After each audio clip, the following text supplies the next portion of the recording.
Two houses, same street, same sun. One of them is a furnace inside. The other stays cool and easy. Neither one has air conditioning. It is not the machine that makes the difference. Neither house has one. It is the house itself. Here is my promise. By the end of this, you will know the 3 old reasons one house stays cool and the other cooks you alive, and you will know how to fix your own for little or nothing. My name is Abram. I keep up an old place in Amish, Pennsylvania with no tie to the power company, no grid air conditioning to fall back on. So I had to learn how a building holds heat or lets it go. Let me show you. When I was a boy, my grandfather's old stone farmhouse stayed cool as a cellar on the hottest day. The frame houses around it were like ovens. I asked him why. He took me round, patient, the way he showed me everything. Thick stone walls that drank the heat slow. Deep eaves throwing shade on the windows. Big trees set on the west and south. Little louvered vents up under the eaves. And a cupola on the barn where the hot air poured out the top. He never read it in a book. It was just how his people built. Not one bit of it used any power. That is the knowing I want to hand you now. But first you need to see plainly why a house gets hot at all. Once you see it, the fixes make sense on their own. The sun beats on the roof and the walls all day. The roof soaks up that heat until it is scorching. That heat works down through the roof and the walls into the rooms below. And hot air, being light, rises and gathers up under your ceiling. So there are 3 places to fight it. Stop the heat from getting through. That is insulation. Give the trapped heat a way out. That is ventilation. Keep the sun from striking the wall in the first place. That is shading. Insulation, ventilation, shading. Let's take a look at them one at a time. Think of a pot holder. You do not grab a hot pan barehanded. You use a thick pad so the heat never reaches your skin. That is what insulation does for a roof. But here is the part most folks get wrong, and it is the whole secret of doing it right. You cannot just press insulation flat against a hot roof. You need an air gap behind it. Why? Because the heat coming off that hot roof warms the air in the gap.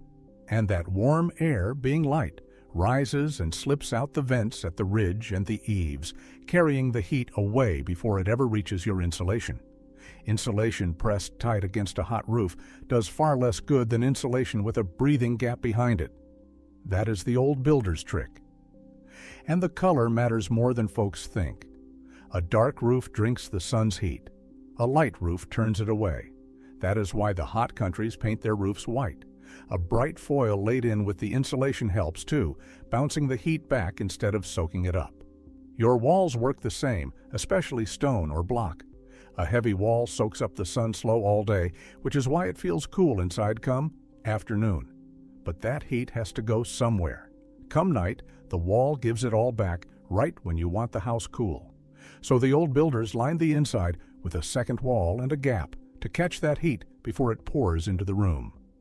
No matter how well you insulate, some heat gets in, and it rises, and it gathers up high, and it sits there. Look at an old barn. See that little structure on the peak, the one with the slats? That is not decoration. That is a vent. Hot air pours out the top, cool air draws in below, and the barn breathes on its own. A house does the same. Open low on the shaded side, open high on the far side.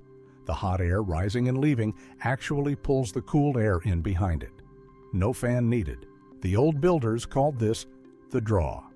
A single window does little, but a low one and a high one across from each other make a river of air clean through the house and draw your cool air from the shaded side, never the sunny one. A fan does not cool the air, it only moves it, but moving air over your skin dries the sweat and carries your body heat away, so you feel cooler even when the air itself is not.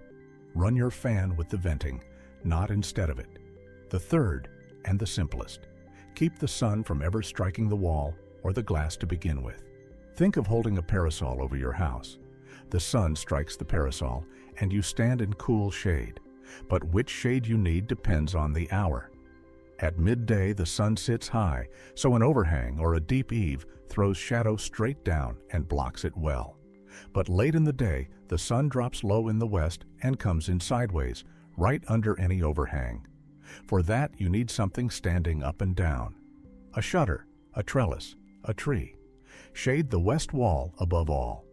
That is where the fiercest heat lands, and shade from the outside always beats a curtain on the inside. By the time the sun is through your glass, the heat is already in the room. Dry heat and wet heat are not the same fight. In a dry climate, moving air and evaporation cool you wonderfully. In a humid country, the air is already thick with water, so sweat will not dry, and you feel hotter than the number says.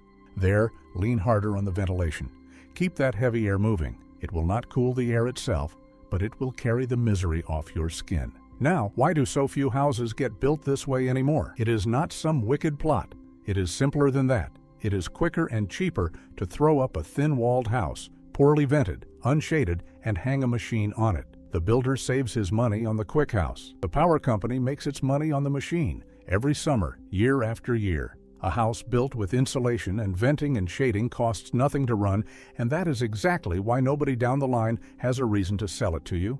Not buried on purpose, just left behind because the money runs the other way. So there is the whole of it. Insulate the roof, but leave the gap so it can breathe. Ventilate low to high and let the house draw on its own, the way an old barn does.